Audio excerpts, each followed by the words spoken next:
പ്രിയപ്പെട്ടവരെ, ഇന്നും അതിശക്തമായ മഴ തുടരുമെന്നാണ് കേന്ദ്ര കാലാവസ്ഥാ വകുപ്പിന്റെ മുന്നറിയിപ്പുള്ളത്. 12 ജില്ലകളിലാണ് ഓറഞ്ച് അലർട്ട് പ്രഖ്യാപിച്ചിരിക്കുന്നത്. ഓറഞ്ച് അലർട്ട് എന്ന് പറയുമ്പോൾ നമുക്കറിയാം അത് അതിശക്തമായ മഴയ്ക്കുള്ള മുന്നറിയിപ്പാണ്.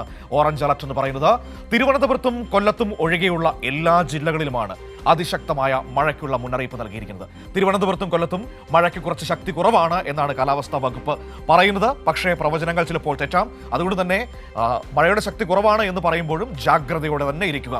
ഷീജ തിരുവനന്തപുരത്ത് നിന്ന് നമ്മളോടൊപ്പം ചേരുകയാണ് മഴയുടെ വിവരങ്ങൾ പങ്കുവയ്ക്കാനായി. നോക്കാം ഇന്നത്തെ മഴ മുന്നറിയിപ്പുകൾ ഏതൊക്കെ തരത്തിലാണ് എന്ന്. Sheeja, good morning. തലസ്ഥാന നഗരത്തിൽ മഴ മാറി നിൽക്കുകയാണ് ഇന്നലെ ഒരു അർദ്ധരാത്രിക്ക് ശേഷം. പക്ഷേ സംസ്ഥാനത്ത് പൊതുവെ അതിശക്തമായ മഴയാണ് പെയ്യുന്നത്. 12 ജില്ലകളിൽ ഓറഞ്ച് അലർട്ട് നിൽക്കുന്ന അതീവ ഗൗരവതരമായ സാഹചര്യം തന്നെയാണല്ലേ?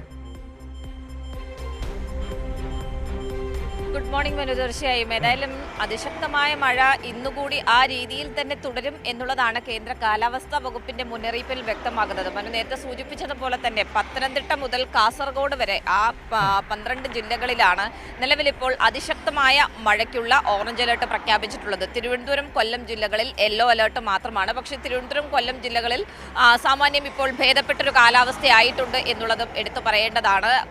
മൂടിക്കെട്ടിയ ഒരു അന്തരീക്ഷമൊക്കെ ഇന്ന് രാവിലെ മുതൽ മാറി നിൽക്കുന്ന ഒരു സാഹചര്യമാണുള്ളത്. ഇതിൽ മാറ്റം വരുമോ എന്നുള്ളത് നമുക്കറിയില്ലെങ്കിൽ പോലും ഏതായാലും പക്ഷേ ഈ അതിശക്തമായ മഴയ്ക്ക് സാധ്യതയുണ്ട് എന്ന് പറയുന്ന 12 ജില്ലകളിലും ഇപ്പോഴും ഒറ്റപ്പെട്ട അതിശക്തമായ മഴ തുടരുന്നു എന്നുള്ളത് തന്നെയാണ്. കാസർഗോഡ് ജില്ലയിലൊക്കെ ഇനി ഈ വരുന്ന 3 മണിക്കൂർ കൂടി അതിശക്തമായ മഴ ആ രീതിയിൽ തന്നെ ലഭിക്കും എന്നുള്ളതാണ് കേന്ദ്ര കാലാവസ്ഥാ വകുപ്പിന്റെ മുന്നറിയിപ്പിൽ നിന്നും വ്യക്തമാകുന്നത്. ഏതായാലും അതിനനുസരിച്ചുള്ള മുൻകരുതൽ നടപടികൾ സ്വീകരിക്കുന്നതിന് വേണ്ടി ജില്ലാ ഭരണകൂടങ്ങൾക്ക് സംസ്ഥാന ദുരന്ത നിവാരണ അതോറിറ്റിയും നിർദ്ദേശം നൽകിയിട്ടുള്ളൊരു സാഹചര്യമാണ്.